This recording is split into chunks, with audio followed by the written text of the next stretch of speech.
ദൈവത്തിന് സ്തുതി. പ്രഭാതകിരണത്തിലേക്ക് സ്നേഹവന്ദനം.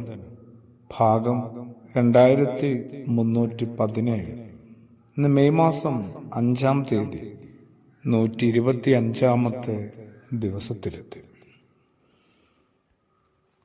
ഒരു ഡിക്ഷണറിയുടെ കുത്തഴിഞ്ഞു പോയി നോക്കുക. എന്തുമാത്രം കടലാസുകളാണ് പാറിപ്പറക്കുന്നത്. ഇനി ഒന്നും കൂടി ഒന്ന് സങ്കല്പിക്കാൻ പറ്റുമോ? ആ കടലാസുകളിൽ നിന്ന് ഓരോ പദങ്ങളും ഇങ്ങനെ വിട്ടുവിട്ട് പാറിപ്പറക്കുകയാണ് നമ്മുടെ ചുറ്റും. അങ്ങനെ വീണുപോയ നിറയെ പദങ്ങൾക്കിടയിൽ, വാക്കുകൾക്കിടയിൽ ഒരേ ഒരു വാക്ക് മാത്രം തിരഞ്ഞെടുക്കാനായിട്ട് ദൈവം ആവശ്യപ്പെടുകയാണെങ്കിൽ, ദൈവം അതിന് അനുവദിക്കുകയാണെങ്കിൽ ഏതായിരിക്കും എൻ്റെ ആ വാക്ക്? അപ്പോൾ പത്മോസ് ദ്വീപിലേക്ക് നാടുകടത്തപ്പെട്ട യോഹന്നാനെ പോലെ കുറെ കൂടി നമ്മൾ വിവേകമുള്ളവരാകുമോ? സ്നേഹമെന്ന വാക്കിനെ മാത്രം ഒന്ന് തിരഞ്ഞെടുക്കാനായിട്ട് നമ്മൾ കുറെ കൂടി മുതിർന്ന ആളായി മാറുമോ?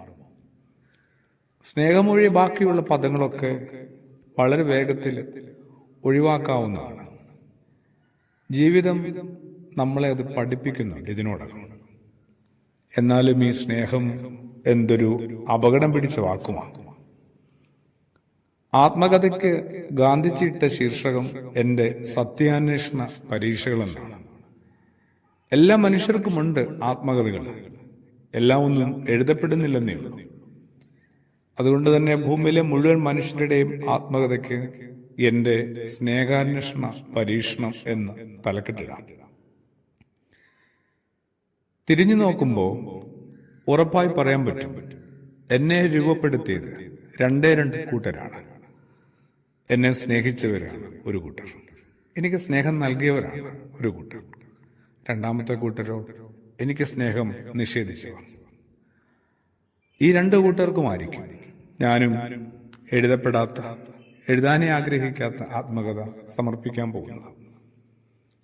ധൂർത്തപുത്രന്റെ കഥ ശരിക്കും ആലോചിച്ചാൽ കൃത്യമായ ഒരു സ്നേഹാന്വേഷണത്തിന്റെ പരീക്ഷണങ്ങൾ തന്നെയാണ്. വീട് അതിൻ്റെ ഒരു ഏക സ്വഭാവം കൊണ്ട് എല്ലാവരെയും മടുപ്പിക്കുന്നുണ്ട്, ആ ഇളയ പുത്രനെ പോലെ. പിന്നെ അയാൾ ചെയ്തതാണ് എല്ലാവരും ചെയ്യുന്നത്. പുറമെ ചെയ്യുന്നില്ലെങ്കിലും മനസ്സുകൊണ്ടെങ്കിലും ആ ഇളയ പുത്രനെ പോലെ, ധൂർത്തപുത്രനെ പോലെ വീട് വിട്ട് എങ്ങനെയും പുറത്തു കിടക്കാനുള്ള ശ്രമമാണ്. ആരാണ് പുറത്തുള്ളത്? ചങ്ങാതിക്കൂട്ടമുണ്ട്. പിന്നീട് എപ്പോഴോ ആ ചങ്ങാതിക്കൂട്ടത്തോടൊപ്പമുള്ള ജീവിതത്തിനിടയിൽ ഒരു ക്ഷാമകാലം വരുന്നു. സ്നേഹശൂന്യതയുടെ ഒരു കൊടും വറുതി വരുന്നു. പന്നിക്ക് കൊടുക്കുന്ന തവിടെങ്കിലും തനിക്ക് ഗുണപ്പെട്ടിരുന്നെങ്കിൽ എന്ന് ആശിച്ചു പോവുകയാണ്.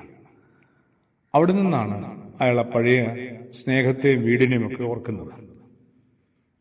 വേദപുസ്തകം തരുന്ന ഏറ്റവും മനോഹരമായ തണുപ്പിക്കുന്നൊരു ചിന്ത അപ്പോൾ അവന് സുബോധമുണ്ടായി. വിശുദ്ധനായ ലൂക്കോസിന്റെ സുവിശേഷം 15-ാം അധ്യായത്തിൽ അപ്പോൾ അവന് സുബോധമുണ്ടായി.